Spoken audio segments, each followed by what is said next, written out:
Hello everyone, स्वागत है आप सभी का आपके अपने चैनल गुजर बुक पर। आज के इस सेशन में हम डिस्कस करेंगे DSSB PRT के प्रीवियस ईयर रीजनिंग क्वेश्चंस का। तो इसी क्रम में इसका सेट नंबर 5 आप सभी के सामने है। तो शुरू करते हैं सेशन को, चलते हैं क्वेश्चंस पर। क्वेश्चन नंबर 1 क्या दिया गया है यहाँ पर? नीचे एक कथन दिया गया है जिसके बाद दो अनुमान फर्स्ट और सेकंड दिए गए हैं। कथन और निम्नलिखित धारणाओं पर विचार कीजिए और तय कीजिए कि कौन सी धारणा कथन में निहित है। अब देखते हैं यहाँ पर कथन क्या है। हमारे देश के सभी बेरोजगार युवाओं को बेरोजगारी भत्ता दिया जाना चाहिए। मतलब क्या है कथन कि जो देश के सभी बेरोजगार हैं, जिनके पास नौकरी नहीं है, उनको क्या बेरोजगारी भत्ता दिया जाना चाहिए। धारणा क्या है इसके पीछे? हमारे देश के बेरोजगार युवा हैं जिन्हें आर्थिक सहायता की आवश्यकता है। सेकंड क्या है? सभी बेरोजगार युवाओं को भत्ता प्रदान करने के लिए सरकार के पास पर्याप्त धन है। तो देखो धारणा जो है वहाँ से हम देखते हैं कि कथन सही है या नहीं। देखो क्या है, हमारे देश के बेरोजगार युवा हैं जिन्हें आर्थिक सहायता की आवश्यकता है, तो ये बात बिल्कुल सही है और इसी वजह से कथन बोला गया है कि हमारे देश के सभी बेरोजगार युवाओं को बेरोजगारी भत्ता दिया जाना चाहिए। ठीक है, दूसरा देखते हैं। सभी बेरोजगार युवाओं को भत्ता प्रदान करने के लिए सरकार के पास पर्याप्त धन है। तो ये तो हम कह नहीं सकते कि धन पर्याप्त है या नहीं है, और इसके पीछे ये कथन भी नहीं निकल रहा है कि हमारे देश के सभी बेरोजगार युवाओं को बेरोजगारी भत्ता दिया जाना चाहिए क्योंकि सरकार के पास पर्याप्त धन है। तो ऐसा जरूरी नहीं कि है या नहीं है। ठीक है, तो यहाँ पर केवल एक अनुसरण करेगा, केवल धारणा एक, यानी करेक्ट आंसर क्या हो जाएगा? Option first. चलते हैं अगले क्वेश्चन पर। अगला क्वेश्चन क्या है यहाँ पर? एक मार्च पास्ट में 7 विद्यार्थी एक पंक्ति में खड़े हैं। बी सी के बाईं ओर खड़ा है लेकिन ए के दाईं ओर, डी ई के दाईं ओर और ए के बाईं ओर खड़ा है। इसी तरह एफ सी के दाईं ओर और जी के बाईं ओर खड़ा है। कौन बीच में खड़ा है? तो देखो यहाँ पर क्या है, पहली लाइन क्या बोली गई है? बी सी के बाईं ओर यानी लेफ्ट। बी जो है ये सी के लेफ्ट है, तो ये सी के लेफ्ट हो गया। लेकिन ए के दाईं ओर है, तो लेकिन किसके लिए है? बी के लिए। ए के दाईं ओर यानी ए के राइट, तो ए से पहले होगा ना, तभी तो ए के राइट होगा। यहाँ से पहली कंडीशन बन गई। दूसरी देखते हैं, डी ई के दाईं ओर है। डी जो है ये ई के दाईं ओर है, यानी ई के दाईं ओर, तो ई इससे पहले खड़ा होगा ना। और ए के बाईं ओर खड़ा है, और ये जो डी है ये ए के बाईं ओर खड़ा है, तो ए इसके बाद होगा, तभी तो ये बाईं ओर होगा, मतलब लेफ्ट। इसी तरह एफ सी के दाईं, तो देखो एफ जो है वो सी के क्या है? दाएं है, तो ये हो जाएगा। और जी के बाएं हैं, एफ सी के दाएं हैं, एफ जो है सी के दाएं है लेकिन जी के बाएं है ना, तो जी इधर आया होगा, तभी तो एफ जी के बाएं होगा। अब देखो क्या है, कौन बीच में खड़ा है, तो सबसे पहले इनको एक साथ लिख दो। देखो यहाँ पर पहले ए आ जाएगा, फिर बी आ जाएगा, फिर सी आ जाएगा, तो सी से इसको जोड़ दो।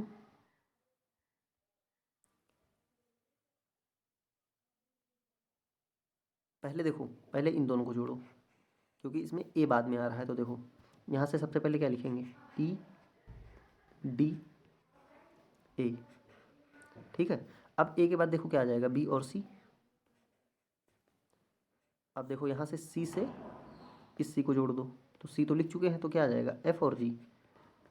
ये हमारे पास फाइनल बन जाएगा और ये सारी जो कंडीशन दी गई है उसको सेटिस्फाई करेगा। पूछा क्या गया है? बीच में कौन खड़ा है? तो देखो 1 2 3 4 5 6 7 है, 7 है, तो बीच वाला क्या हो जाएगा? 7 + 1 यानी बाई 2, 8/2 यानी फोर्थ, तो 1 2 3 4 यानी बीच में कौन आ जाएगा? बी। तो यहाँ पर करेक्ट आंसर क्या हो जाएगा? Option number 1।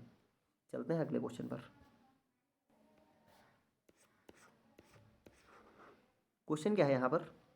आप अपने दोस्त के साथ किसी फंक्शन में जाते हैं और वह कमेंट करता है कि आप अच्छे नहीं लग रहे हैं, तो अब आप क्या करेंगे? मतलब आप किसी दोस्त के साथ फंक्शन में गए और वहाँ पर उसने बोल दिया कि आप अच्छे नहीं लग रहे हैं, तो यहाँ पर ऑप्शन क्या है? क्या गलत हुआ इसके बारे में कुछ कारण बनाएंगे। तो आप यही तो सोचेंगे कि ऐसा क्या गलत किया, या मतलब मैं सही से कपड़े नहीं पहना हूँ या क्या है, इसके बारे में कुछ कारण बनाए हो सकता है ये। तो अभी आगे पढ़ते हैं। उसके साथ कुछ बुरा या अप्रिय करेंगे, उसे बताएं कि वह कितना बुरा दिख रहा है। तो ये तो बिल्कुल गलत है कि आपको किसी ने गलत बोला तो उसको आप, वो भले ही ना लग रहा हो उसको, आप तुरंत वहाँ पर कुछ गलत बोलें, तो ये चीज़ क्या हो जाएगी? गलत हो जाएगी। रोना शुरू कर देंगे, ये भी गलत है।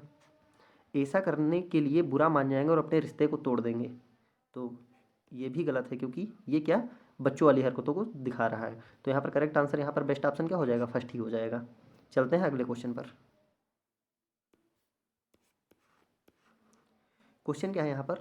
आपको एक प्रश्न तथा दो कथन 1 और 2 दिए गए हैं। आपको यह सुनिश्चित करना है कि क्या कथनों में उपलब्ध कराया गया डेटा प्रश्न का उत्तर देने के लिए पर्याप्त है। अब देखो प्रश्न क्या दिया गया है, मलिनी काव्या से छोटी है तथा सीमा अंजलि से छोटी है, उनमें से कौन सबसे छोटा है। तो देखो पहले जो प्रश्न पे दिया है उस कंडीशन को लिख लेते हैं। क्या है, मलिनी काव्या से छोटी है,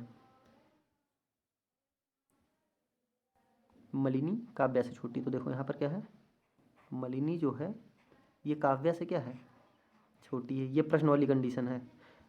तथा सीमा अंजलि से छोटी है, जो सीमा है ये अंजलि से छोटी है। और हमसे पूछा गया है उनमें से कौन सबसे छोटी है। तो अभी इन दोनों से तो हम बता नहीं सकते कौन सबसे, तो इसके लिए कथन दिए गए हमें। सीमा मलिनी से छोटी है, तो देखो यहाँ पर सीमा क्या है, ये मलिनी से क्या है, छोटी है। ठीक, अंजलि काव्या से छोटी है, जो अंजलि है ये काव्या से छोटी है, ये काव्या हो गई, अंजलि इनसे छोटी है। अब देखो क्या करते हैं, यहाँ पर दिया गया है कि जो सीमा है ये मलिनी से भी क्या है, छोटी है और अंजलि से भी छोटी है। ठीक, तो यहाँ से अगर हम इसको रिलेट करते, या तो पहले इन दोनों को रिलेट करो, देखो इसको और इसको रिलेट करो, क्योंकि ये दोनों अपोजिट साइड में। अब देखो कि काव्या सबसे बड़ी, फिर अंजलि, फिर सीमा होगी।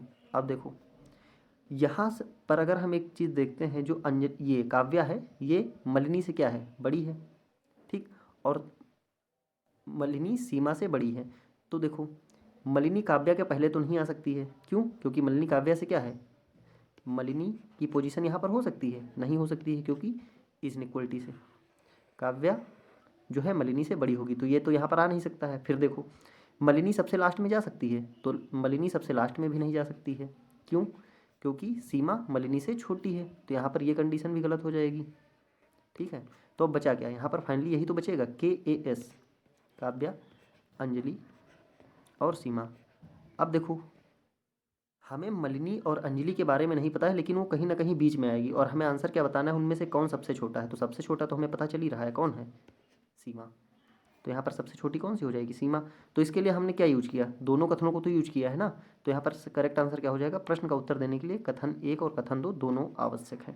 ठीक है, क्योंकि हमें मलिनी की फिक्स पोजीशन नहीं पता है, लेकिन ये पता है कि वो ना तो सबसे पहले आएगी ना तो सबसे बाद में आएगी, तो बीच में वो कहीं पर भी है, हमें बताना है सबसे छोटा, तो सबसे छोटा तो हमारे पास करेक्ट आंसर है।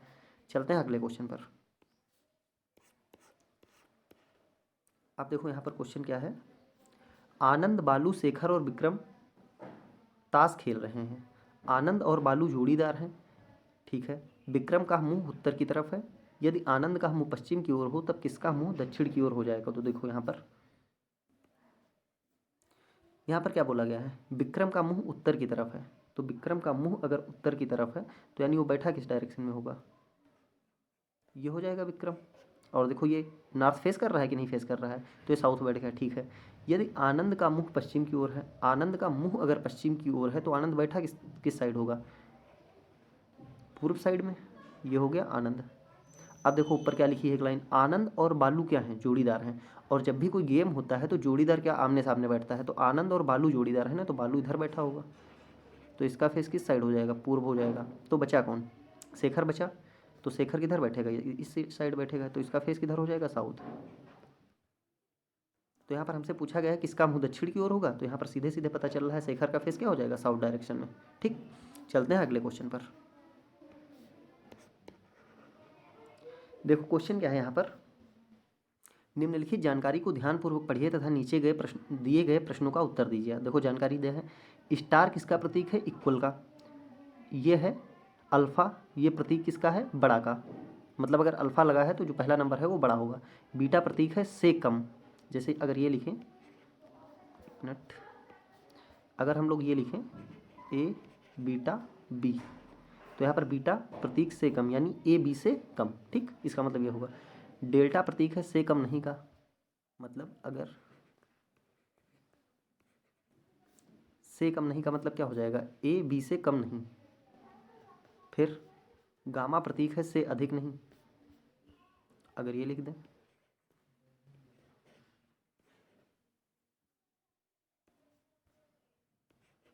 से अधिक नहीं, इसका मतलब है ए बी से अधिक नहीं है। ठीक, तो यहाँ पर कंडीशन क्या दी गई है, यदि m स्टार 2n तथा 3n गामा l। अब देखो हमें दिया क्या गया है क्वेश्चन,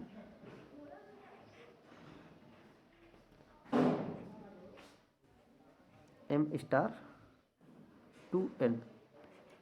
स्टार का मतलब क्या था यहाँ से, इक्वल का, तो यहाँ से एम इक्वल टू क्या हो जाएगा, 2n निकल गया। अब देखो फाइनली हम एक बार ऑप्शन देख लेते हैं। रिलेशन देखो सब m और l के बीच में दिखाना है, तो इस कंडीशन को हमें m से l ले जाना होगा, तो यहाँ से हम n की वैल्यू निकाल लेते हैं, क्योंकि हमें m की फॉर्म में आंसर देना है, तो यहाँ n का कोई काम नहीं रह जाएगा हमारे पास, ये n की वैल्यू आ गई। फिर इसके साथ में दूसरी कंडीशन क्या दी है, तथा 3n गामा l, तो यहाँ पर लिख लेते हैं 3n गामा l। ठीक है, अब देखो गामा का मतलब मैंने क्या बताया था, से अधिक नहीं, यानी ए जो है ये बी से अधिक नहीं है, बी से अधिक नहीं मतलब क्या है कि बी से छोटा होगा। ठीक, तो यहाँ पर क्या हो जाएगा, 3n जो है ये l से अधिक नहीं,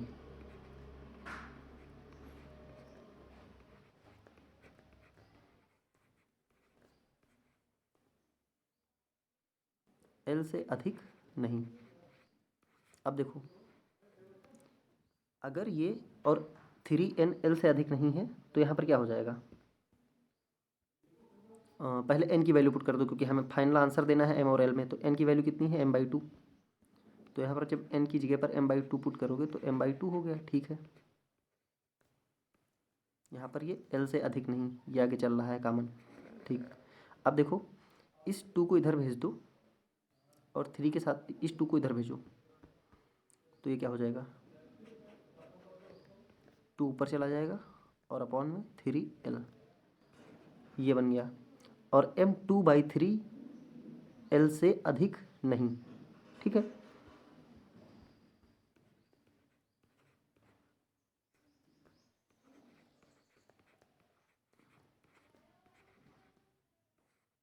अधिक नहीं, तो देखो इसको क्या लिख सकते हैं, अधिक नहीं यानी छोटा ही तो होगा,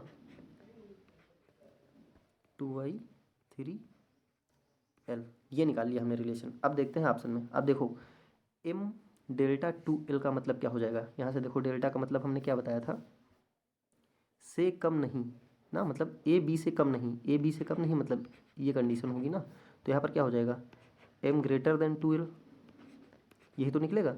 m 2l से कम नहीं यानी बड़ा हो सकता है, तो क्या ये कंडीशन सेटिस्फाई कर रहा है, नहीं, तो ये गलत हो जाएगा। 3m @ 2l, at the rate का मतलब हमने क्या बताया है यहाँ पर, से बड़ा, मतलब अगर ये लिखा है a अल्फ़ा है, सॉरी b, तो यहाँ पर अल्फ़ा का मतलब है से बड़ा, यानी ए बी से बड़ा, ये कंडीशन होगी ना, तो यहाँ पर क्या हो जाएगा, 3m ग्रेटर देन 2l, तो क्या ये कंडीशन सेटिस्फाई करेगी, अगर 3 को इधर ले भी आए तब भी 3m छोटा रहेगा ना, तो ये भी गलत हो जाएगा। अब देखो m बीटा l, बीटा का मतलब क्या है यहाँ पर, से कम का, मतलब a बीटा b का मतलब क्या बताया है, ए बी से कम यानी a लेस देन b, तो यहाँ पर क्या हो जाएगा, m लेस देन l। ठीक है, ये कंडीशन शायद सही हो सकती है। स्टार का मतलब पहले देख लेते हैं, स्टार का मतलब क्या था, इक्वल, m = l, तो इक्वल तो हो ही नहीं सकते हैं, ये भी गलत हो जाएगा। तो फाइनली क्या कंडीशन निकल के आएगी, यही कंडीशन क्या होगी, सही होगी, यानी यहाँ पर करेक्ट आंसर क्या हो जाएगा, ऑप्शन नंबर 3। ठीक है, तो पहले आप लोगों को ये निकाल लेना है, पहले तो ऑप्शन देखा कि हमें m और l में रिलेशन बताना है, और जो क्वेश्चन दिया गया था mn और nl, तो हमें n तो हटाना था 20 से, तो पहले हमने m और n की कंडीशन, यहाँ से n की वैल्यू निकाल ली m के फॉर्म में। ठीक है, उसके बाद क्या किया, दूसरा सॉल्व किया, वहाँ पर n की वैल्यू m वाली रख दी। अब देखो से अधिक नहीं मतलब छोटा होगा। अब हम एक एक ऑप्शन चेक करेंगे कि कौन सी कंडीशन सही होगी, तो यहाँ पर ऑप्शन नंबर 3 सही होगा। चलते हैं अगले क्वेश्चन पर। उस युग्म का चयन कीजिए जो दिए गए युग्म के समान है। ऑप्शन क्या है, मुस्कान, खुशी।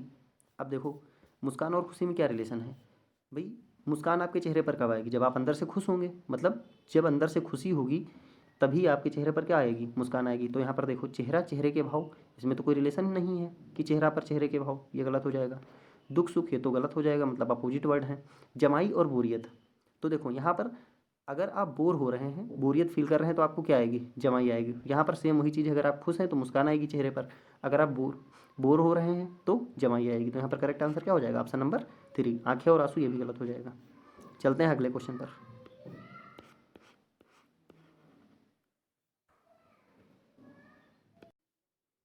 अब देखो यहाँ पर क्वेश्चन क्या है, निम्न शब्दों को अंग्रेजी शब्दकोश के क्रमानुसार व्यवस्थित करें। तो देखो सबसे पहले हमने क्या बताया था, देखते हैं। देखो EME, यहाँ पर EN, M वाले कितने हैं, 3 हैं, फर्स्ट, थर्ड और फोर्थ। M के बाद देखो E है, यहाँ पर देखो EM लिख लो पहले, EM, फिर से EM,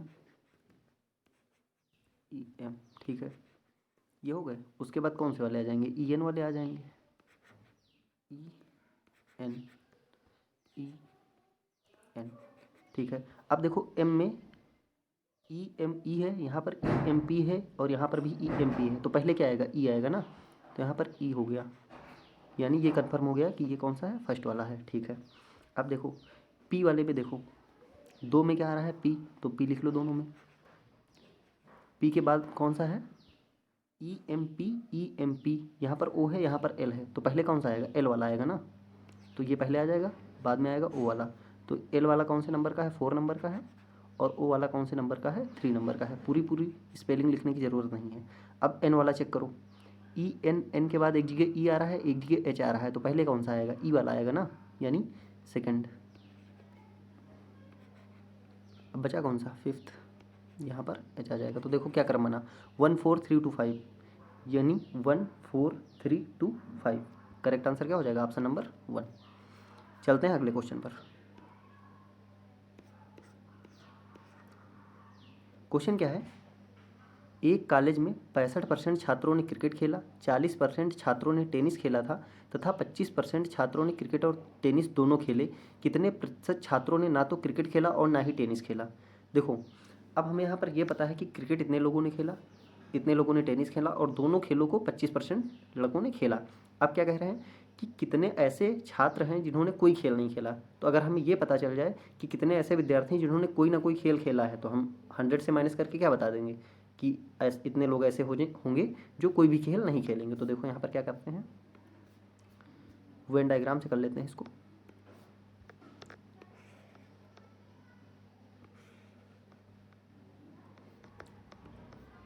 ये मान लेते हैं कि ये क्रिकेट का है और ये टेनिस का है। देखो दोनों खेल कितने लोग खेल रहे हैं, 25, तो दोनों खेलने वाले यहीं तो आएंगे 25, ठीक है। क्रिकेट कितने खेल रहे थे, 65, तो इस 65 में वो भी तो शामिल हैं जो साथ में टेनिस भी खेल रहे हैं। तो 65 से अगर 25 हटा दे तो इधर कितना आ जाएगा, 40। अब देखो क्रिकेट वाला टोटल मिला के 65 हो रहा है, ऐसे ही सेम इधर कर लो टेनिस वाला। यहाँ पर क्या हो जाएगा, टेनिस कितने 40% खेल रहे हैं, जिसमें से 25 तो ये हो चुके हैं, तो कितना बचेगा इधर 15। अब देखो टेनिस वाला पूरा मिला के देखो कितना हो रहा है, 40 हो रहे हैं, 25 + 15 40। अब देखो टोटल ये कितने हो जाएंगे, 40 + 25 + 15, तो यहाँ 5 5 10, 1 1 2 2 2 4 4 4 8, यानी 80% ऐसे लोग हैं जो या तो क्रिकेट खेलते हैं या टेनिस खेलते हैं या दोनों खेलते हैं, इसमें से मतलब कोई ना कोई खेल खेलते हैं। ये हो गए। तो अब देखो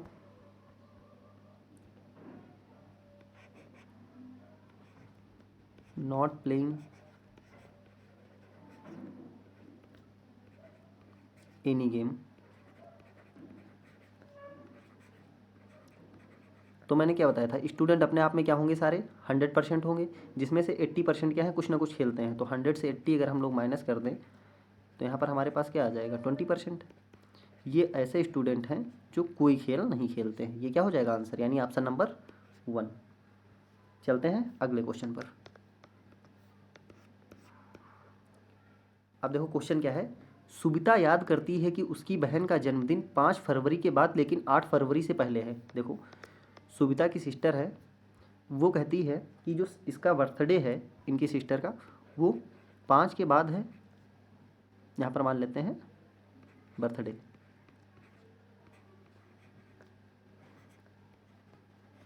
क्या कह रही हैं कि 5 के बाद होगा लेकिन 8 के पहले आ जाएगा, तो इनके बीच में आएगा क्या, 6 या 7, इन्हीं दो में से तो किसी डेट को होगा, ठीक है। अब देखते हैं, उनका भाई रघु याद करता है कि उसकी बहन का जन्मदिन 6 फरवरी के बाद लेकिन 9 फरवरी से पहले है। तो ये तो जो सिस्टर है उनकी सुबिता, इनकी कंडीशन हो गई, और रघु की कंडीशन क्या है कि 6 के बाद है बर्थडे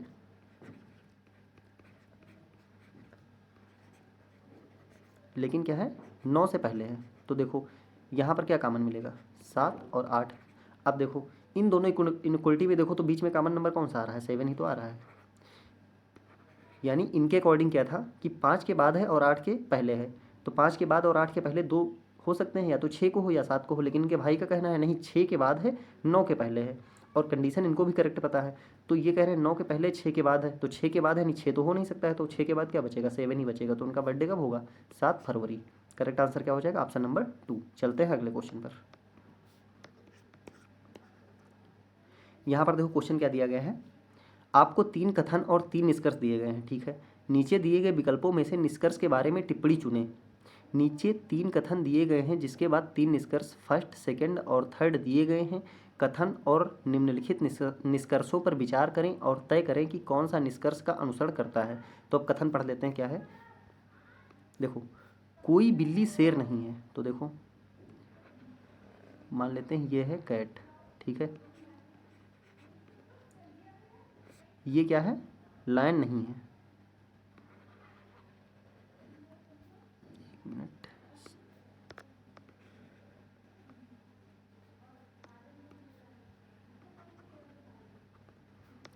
ये है लायन। अब देखो इनमें इनमें कोई रिलेशन नहीं, ठीक। फिर क्या बोला गया है, कुछ घोड़े शेर हैं, तो इसमें से कुछ घोड़े शेर होंगे ना। तो देखो यही कंडीशन तो बनेगी। ये क्या हो गए, हार्स हो गए।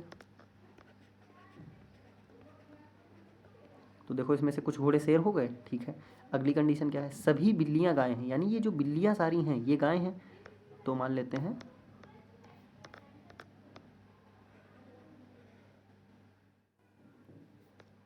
ये क्या है, काऊ, ठीक है। अब देखते हैं, ये काऊ होगी, देखो इसमें सभी बिल्लियां गाय हैं, कंडीशन सेटिस्फाई है। अब देखते हैं कथन, कुछ गाय शेर हैं, कुछ गाय शेर है। तो देखो यहाँ पर ये दिया गया है कि जो सारी बिल्लियाँ हैं ये गाय हैं, सभी बिल्लियाँ क्या हैं, गाय हैं, ठीक। और कोई भी बिल्ली शेर नहीं है, तो हम ये कन्फर्म नहीं कह सकते हैं कि कोई भी गाय शेर होगी या नहीं होगी। मतलब हो भी सकती है और नहीं भी हो सकती है। तो हम ये मतलब कन्फर्म नहीं कह सकते हैं कि ये करेगी अनुसरण, इसमें आइदर की कंडीशन बन जाएगी, ठीक है।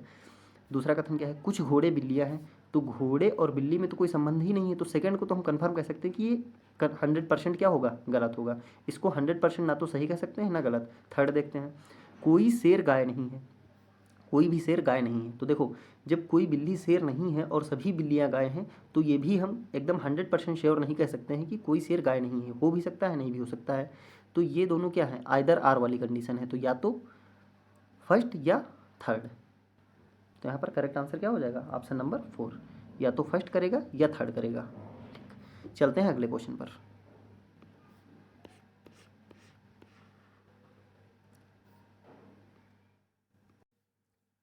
क्वेश्चन क्या है यहाँ पर, कॉलेज जाते समय अनीता सुनीता के पीछे थी तथा रानी माला के आगे थी।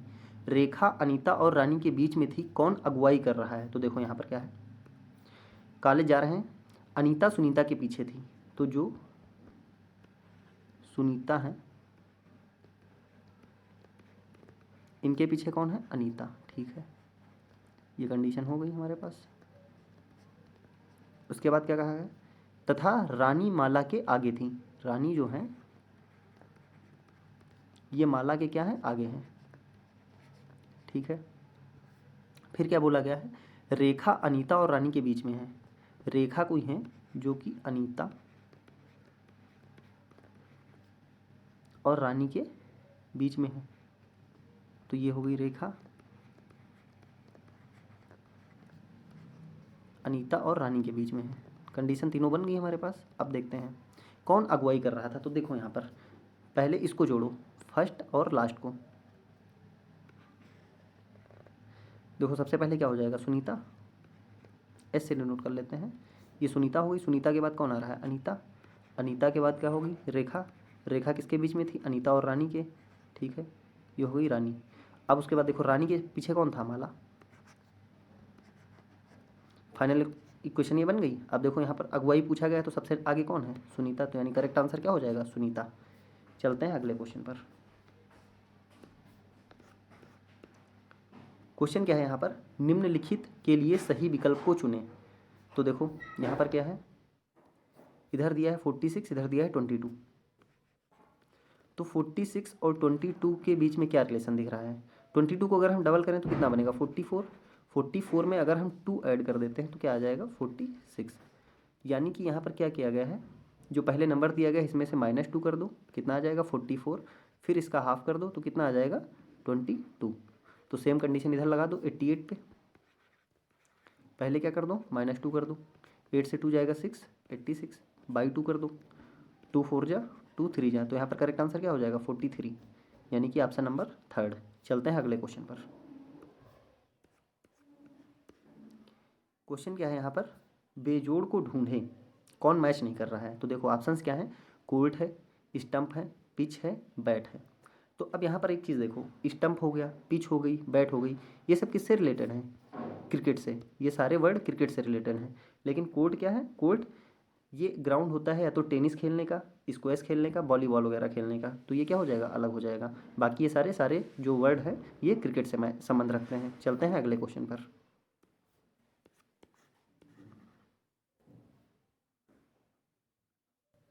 देखो यहाँ पर क्वेश्चन क्या है? एक घन सभी पृष्ठों पर लाल रंग लगाया जाता है। मतलब एक घन है, उसके सब मतलब जो सारे पृष्ठ हैं उनको क्या कर दिया जाता है? लाल रंग से कलर कर दिया जाता है। और फिर उसे 27 छोटे समाकार घनों में काटा जाता है। कितने घनों की केवल एक सतह पर रंग लगा है? तो देखो यहाँ पर एक घन है जिसको रेड कलर से कलर कर दिया गया है, ठीक। उसके बाद उसके छोटे छोटे 27 क्यूब्स में कट कर दिया गया है। अब कह रहे हैं कितने घन ऐसे मिलेंगे जिसकी एक सतह पर रंग लगा हो, ठीक है। देखो यहाँ पर हमें टोटल घन कितने दिए गए हैं? 27।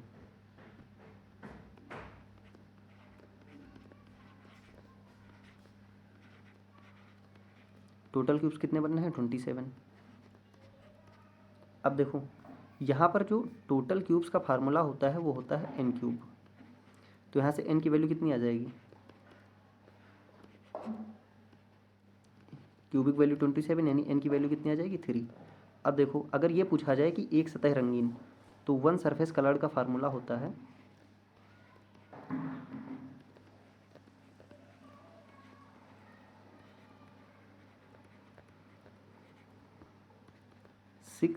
(6n-2 का स्क्वायर। ये फार्मूला होता है, याद रखेंगे आप लोग कि अगर एक सतह रंगीन पूछी जाए तो 6n-2 का स्क्वायर। तो यहाँ पर क्या हो जाएगा? 6n की वैल्यू कितनी हो जाएगी? 3। 3-2 का स्क्वायर, 3-2 कितना बचेगा? 1। 1 का स्क्वायर 1 ही रहेगा। तो यहाँ पर आंसर क्या आ जाएगा? फाइनली 6। यानी ऐसे कितने घन होंगे? 6 घन होंगे जिनकी एक सतह क्या होगी? रंगीन होगी। चलते हैं अगले क्वेश्चन पर। अब देखो यहाँ पर क्वेश्चन क्या दिया गया है? ये फिगर दिया गया है, हमें बताना है इसमें कितने वर्ग हैं, ठीक है। तो देखो सबसे पहले क्या है, एक मिनट, ये एक वर्ग हो गया, ठीक है। अब देखो फिर क्या किया गया है इसमें, इसको 20 से कट कर दो।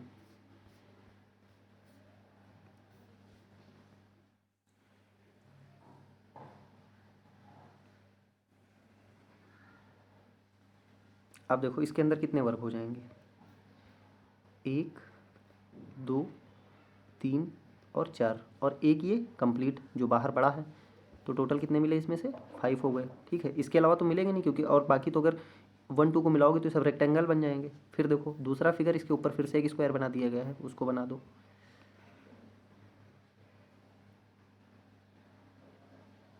ये हो गया, ठीक है। अब देखो इसमें क्या है, इन लाइंस को बढ़ा दिया गया है। तो ये लाइन ऐसे हो जाएगी कंप्लीट, ये लाइन इधर जाके कंप्लीट हो जाएगी, ये लाइन सेम इधर जाके कंप्लीट हो जाएगी, और ये लाइन इधर जाके कंप्लीट हो जाएगी। तो देखो इसमें अब बड़े वाले में देखो,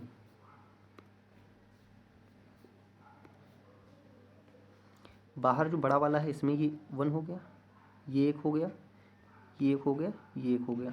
तो देखो बाहर बड़े वाले में कंप्लीट 1 ये हो गया, कंप्लीट 1 ये हो गया, तो 4 तो ये हो गए और एक बड़ा, तो यहाँ से भी कितने मिल गए? 5।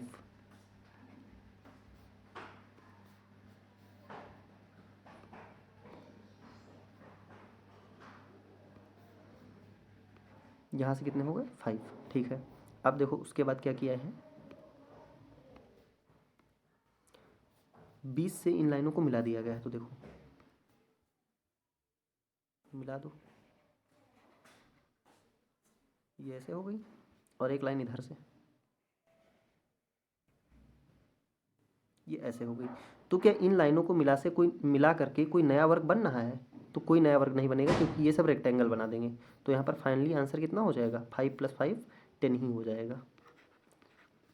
तो यहाँ पर correct answer option number second. जब भी फिगर दिया हो तो पहले उस फिगर को ब्रेक कर लो कि कितने उसमें मेन फिगर बनने हैं छोटे वाले। तो पहले तो एक स्क्वायर बना था, उसके ऊपर एक स्क्वायर बना था, उन दोनों कंबाइन करके कोई नया वर्ग नहीं मिला। फिर जब हमने ये बीच वाली लाइनें ड्रा कर दी तब भी हमें कोई नया वर्ग नहीं मिला, इसलिए यहाँ पर करेक्ट आंसर क्या हो जाएगा? 10। चलते हैं अगले क्वेश्चन पर। तो क्वेश्चन क्या है यहाँ पर? प्रश्न चिन्हों के स्थान में छोटी शब्दावली याद करें। तो देखते हैं क्या दिया है। 2 3 देन बी,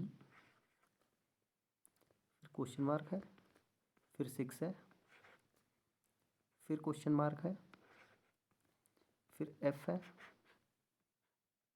फिर जी है, फिर क्वेश्चन मार्क है, फिर 5 है, फिर डी है,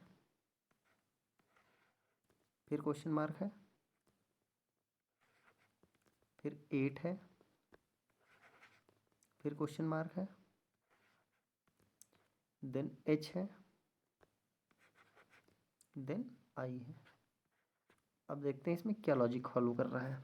तो देखो यहाँ पर 2 दिया है, यहाँ पर 3 दिया है, अल्फ़ाबेट आ रहा है तो उसकी पोजीशन पहले लिख लेते हैं। बी कितने पे होगा? 2 पे होगा। एफ कितने पे होगा? 6 पे। जी कितने पे होगा? 7 पे। डी कितने पे होगा? 4 पे। एच कितने पे होगा? 8 पे। और आई 9 पे। अब देखते हैं 2 के बाद अगर अल्टरनेट देखें तो यहाँ पर थोड़ी देर के लिए नंबर ही मान लेते हैं, तो 2 लिखा है, ठीक है। यहाँ पर अल्टरनेट इसका अभी हमें नहीं पता है। 6 का अल्टरनेट देखते हैं तो यहाँ पर क्या है? 6 ही तो आ रहा है, मतलब उसकी नंबर उसके जगह पे लेटर लिख दिया गया है। फिर यहाँ पर 6 का अल्टरनेट, अभी इसके बारे में ये जाएगा इसका, तो यहाँ पर अभी मान लेते हैं कि नहीं पता है, देखते हैं। फिर जी हो गया। इसके बाद इसका अल्टरनेट यहाँ पर क्या आ रहा है? 4, सपोज कर लेते हैं अभी नहीं पता है। 5 का अल्टरनेट क्या आएगा? ये। 8 का अल्टरनेट क्या आएगा? एक छूटेगा एच, यानी इस साइड आ जाएगा ये। तो देखो अगर इनको छोड़ दें तो 2 का कितना लेटर है? बी, यहाँ पर लिख दिया गया अल्टरनेट। यहाँ पर देखो 6 का भी अल्टरनेट क्या लिखा गया है? एफ। तो यहाँ पर भी सेम क्या हो जाएगा? 3 की जगह पर क्या आ जाएगा? कलर चेंज कर लेते हैं। यहाँ पर 3 की जगह पर लेटर में क्या आएगा? सी हो जाएगा। यहाँ पर देखो अगर इसकी बात करें तो ये 7, यहाँ पर भी क्या आना चाहिए? 7 आना चाहिए। अब यहाँ पर देखते हैं, ये हो गया। इसका अल्टरनेट यहाँ पर क्या? 4 लिखा हुआ है, तो डी लिखा है यानी कि, तो यहाँ पर भी क्या होना चाहिए? 4 होना चाहिए। सेम यहाँ पर देखो 5 है, 5 किसके लिए आएगा? ई के लिए आएगा। यहाँ पर देखो 8 के लिए अल्टरनेट क्या आया है? 8 आया है, यानी एच आया है। तो यहाँ पर आई 9 का है, तो यहाँ पर क्या आएगा? 9, ठीक है।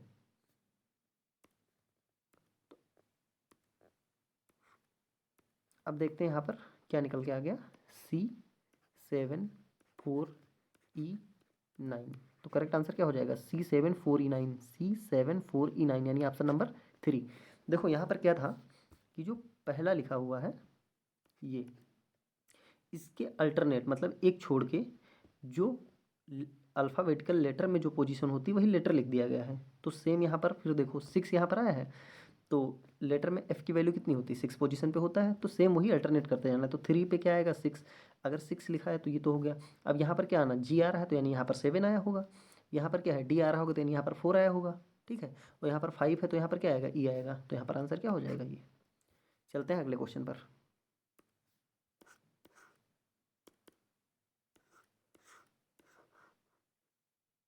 क्वेश्चन क्या है यहाँ पर? हरी से परिचय करवाते हुए वीणा ने कहा, वह मेरे पति की पत्नी की बेटी का भाई है। तो वीणा हरी से किस प्रकार संबंधित है? तो देखो यहाँ पर ट्री बनाते हैं।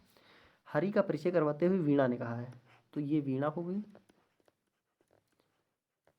फीमेल है, तो सर्कल में कर दो इनको। और ये हरी की तरफ इशारा करके इन्होंने बोला है,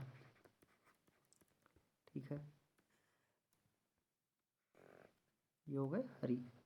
अब देखते हैं, वह मेरे पति, तो इनके पति, पति के रिलेशन को हमने क्या बताया था, प्लस से दिखा देंगे, और ये हस्बैंड है यानी मेल है, तो इनको ट्रायंगल में कर दो।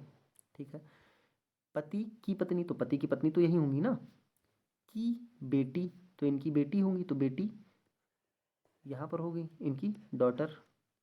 का भाई है, तो इनका भाई कौन कोई होगा, तो भाई को हमने क्या बताया था, सिबलिंग्स इक्वल से दिखा देंगे, इनका भाई है। और इन्हीं का जो ये भाई है यही कौन है, हरी है, तो यानी बी कौन है, बी ही क्या है, हरी है। तो अगर ये इनकी मदर है तो इनकी भी क्या हो जाएंगी, माँ। तो यहाँ पर वीणा का संबंध हरि से किस प्रकार हो जाएगा, माँ। अगर ये पूछा जाता कि हरि का संबंध वीणा से क्या है, तो पुत्र। चलते हैं अगले क्वेश्चन पर।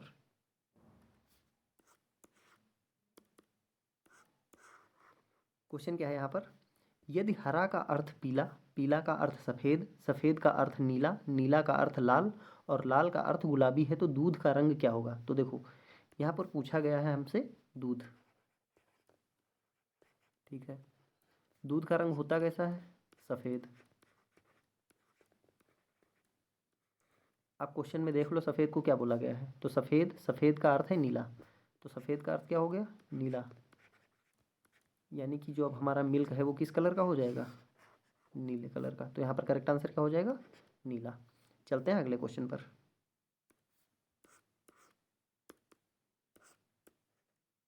अगला क्वेश्चन क्या है यहाँ पर, उस विकल्प का चयन कीजिए जो दिए गए ये संयोजन AUTUMN की दर्पण छवि के काफ़ी सदृश है। मतलब हमें यहाँ पर मिरर इमेज बतानी है। तो देखते हैं क्या दिया गया है, AUTUMN,